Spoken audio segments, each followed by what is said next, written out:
سید نور زمان نقشبندی شاذلی کے لیٹسٹ بیان سننے کے لیے سید نور زمان نقشبندی شاذلی چینل کو سبسکرائب کریں۔ اپنے حدود سے باہر نہیں نکلو، گمراہ نہیں ہوگے۔ برائی کب پھیلتی ہے؟ جب آپ اپنی حد پہچانتے نہیں ہو۔ میں اس دور کے مولویوں کو کیوں رگڑتا ہوں؟ کیونکہ میں اپنی حد پہچانتا ہوں۔ یہ تیرے لیے شیخ الاسلام ہوں گے، تیرے لیے مناظر اسلام ہوں گے، تم بالکل کرو کیونکہ تم ہو۔ اور جو اللہ نے مجھے دیا نا، وہ مجھے پتہ ہے کہ مجھے کیا دیا ہے۔ قرآن کے شیخ، اسلام کے شیخ، اسلام کے مناظر، یہ مشرک نہیں ہے۔ ہم کہیں جمع ہو جائے تو ہم مشرک ہیں۔ یہ لوگ مولانا ہو، یہ مشرک نہیں ہے، عالم ہو، ہم مشرک ہیں۔ حالانکہ سے بات قیوم الزما کی ہوگی، بات قیوم فتوی قیوم پہ دے رہا ہوگا، غٹ سر دی بولے بات تو پہلے دیکھ پورے نام کے پر فتویٰ دے۔ تو اس کی تعریف تو ہم نے کر دی، مجھے اللہ نے دیا تھا نا، کسی کتاب میں تعریف موجود ہے؟ میری صرف نحوی سے توڑ کے دکھا دو، میں تمہیں مان جاؤں۔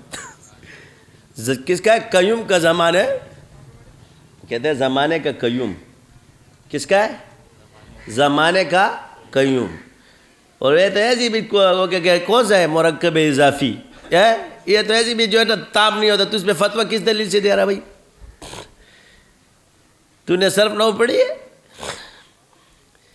خود غٹ سرونی سے مفتی دیدان نے جوڑ کڑے دے، مفتی بن گئے تھے، فتوے دینا شروع کر۔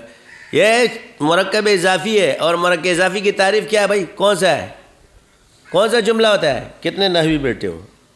نہ تمام دے جملہ کون سا ہے؟ غیر مفید، یعنی مفید ہی نہیں ہے تمہارے لیے، اور جملہ غیر مفید ہے۔ یہ کیا ہے؟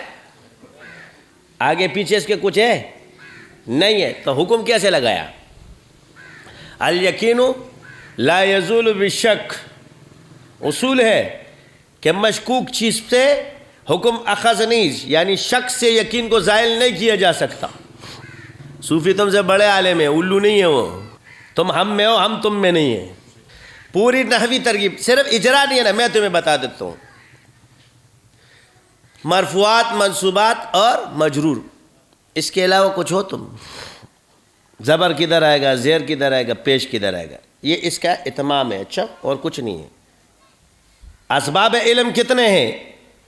ماتوریدی نے لکھا ہے عقل، نقل اور حواس خمسہ، اور الہام کو خصوص میں لکھا ہے۔ امام ابو حنیفہ نے فقہ کی تعریف خصوص کے ساتھ کی، عموم کے ساتھ نہیں کی۔ تو اس کی تشریح تفتازانی میں ڈھونڈتا ہے، بیچارے کو خود بھی پتہ نہیں، ادھر ادھر دوڑ رہا ہوتا ہے۔ توضیح و تلویح میں توضیح ادھر جا رہی ہے، تلویح ادھر جا رہی ہے۔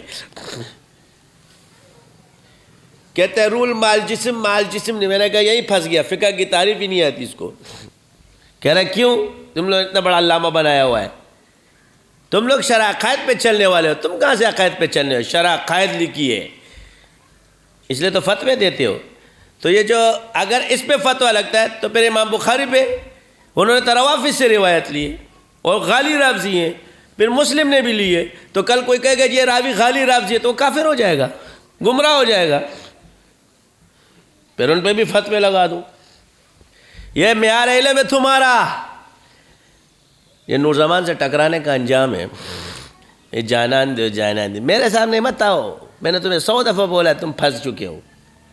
مرا ہی نہیں، میں نے نہیں بولی دیجیے۔